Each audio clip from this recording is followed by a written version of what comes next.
I experienced a legit fairy tale the past week, and now that it's over, the harsh reality is really setting in. Dude, can you be a little more positive? You're just in Switzerland, bro. It's my bad. It's my bad.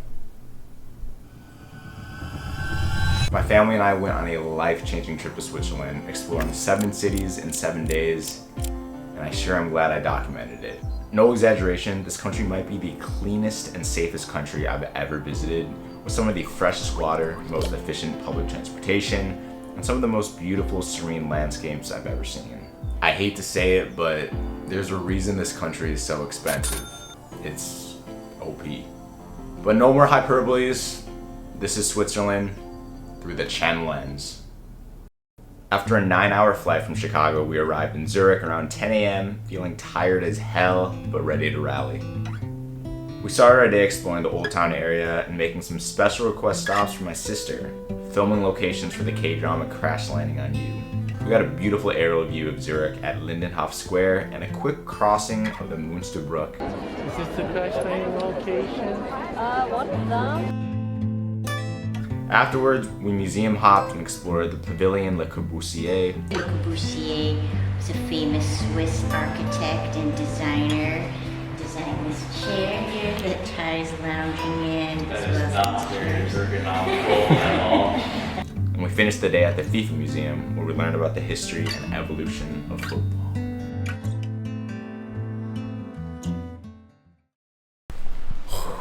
Day 2 early start. Jet lag got me feeling some type of way, but let's make it work. Just found some time to fly my drone, and this shit's magical. Shout out to the city of Zurich.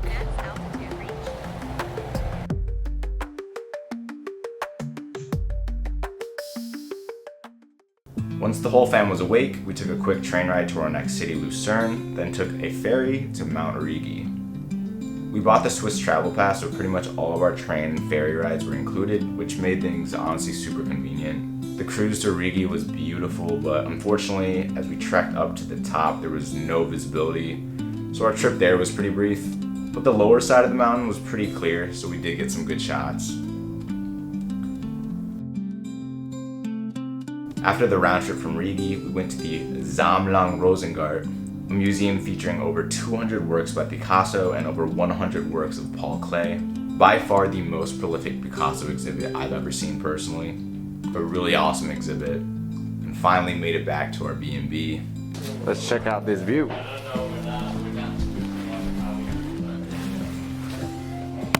Dang!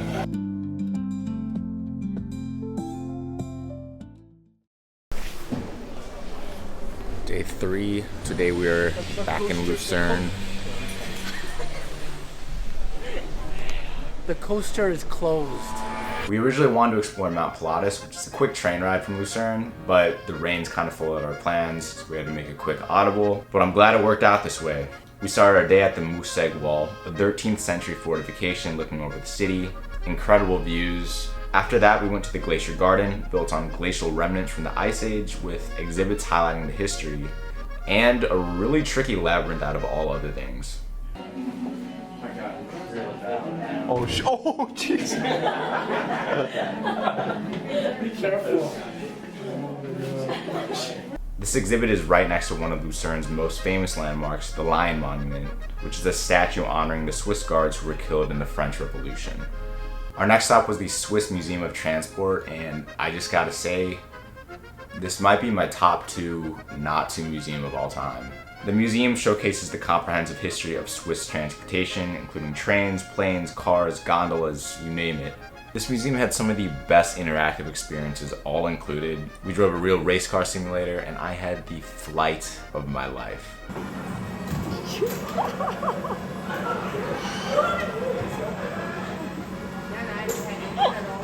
Before we got ready to leave to Interlaken the next day, right outside our B&B, we walked across the Chapel Bridge, an incredible landmark built in the 14th century featuring paintings from the 17th century honoring Lucerne's history. After an early morning train ride to Interlaken, we quickly caught another train to Grindelwald, and let me tell you, this village was one of the most beautiful areas I've ever visited, period. Look at where we are. The Alps on full display. Within Grindelwald, we took a cable car up to Pfingsteg, mainly for one reason, the toboggan run. And dude, this was lit. Woo! Oh shit. Ah! Woo! Ah!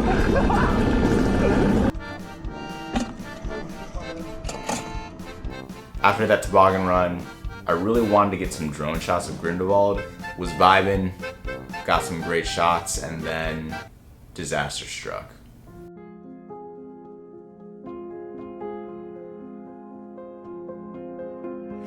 Cam lost his camera, his drone, so we're just high-key on. There's not much we can do. We have a predicament.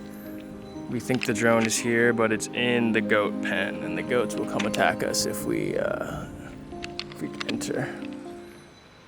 Dude, careful. Oh my God. Jesus.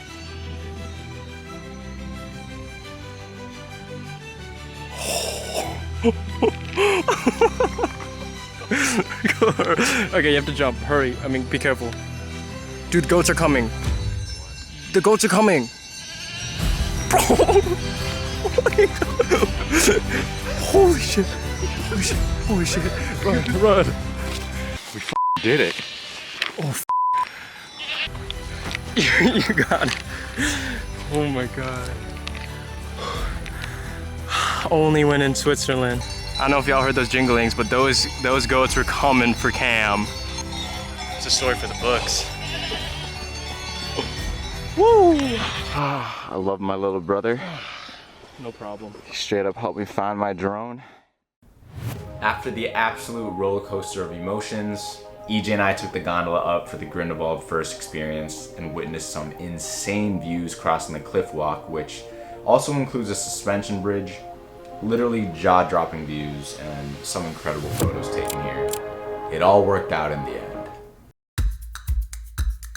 Bright and early at 8 a.m., the kids decided to embrace the spirit of adventure, and we went parasailing in Interlaken. This was straight out of a movie, or K-drama, whatever you want to say. It was such an incredible experience. I highly recommend for insane views and honestly a surprisingly chill, relaxing 20 minutes. Once we touched land, we were off to Lauterbrunnen, around a 30-minute train ride from Interlaken. It's known as the Valley of 72 Waterfalls, and the views here were just breathtaking. We visited Trummelbach Falls, which is home to 10 main waterfalls, all located inside a mountain, accessible through tunnels and a man-made path, and we were in awe. But my favorite part of Lauterbrunnen, and potentially the whole trip, was this bike ride around the village. There was something just so serene and peaceful. Definitely an experience I'll never forget. After Lauterbrunnen, we finished our day exploring Lake Thun and the surrounding cities, including Spiez and Thun. Both of these cities were super charming, and it was nice just to walk around without a true itinerary or agenda. Our next destination was Zermatt, the mountain village home to the Matterhorn mountain. We took the train from Interlaken, then bought tickets for the Gornergratbahn to get to the Matterhorn. The ride up was honestly such an experience. This is one of the oldest and highest cogway railways in all of Europe. We lucked out with such a beautiful day. Visibility was almost perfect with some clouds near the peak, but again, picturesque. Some of the best views in the whole world, period. After a long day up top, we explored the Zermatt area, learned more about the history at the Matterhorn Museum, ate a classic Swiss fondue meal, and relaxed at the hotel with some incredible views.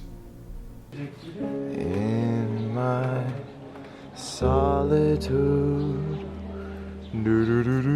This is my parents' hotel room in Zermatt. We got the Matterhorn peeking out right there, right in the heart of the village.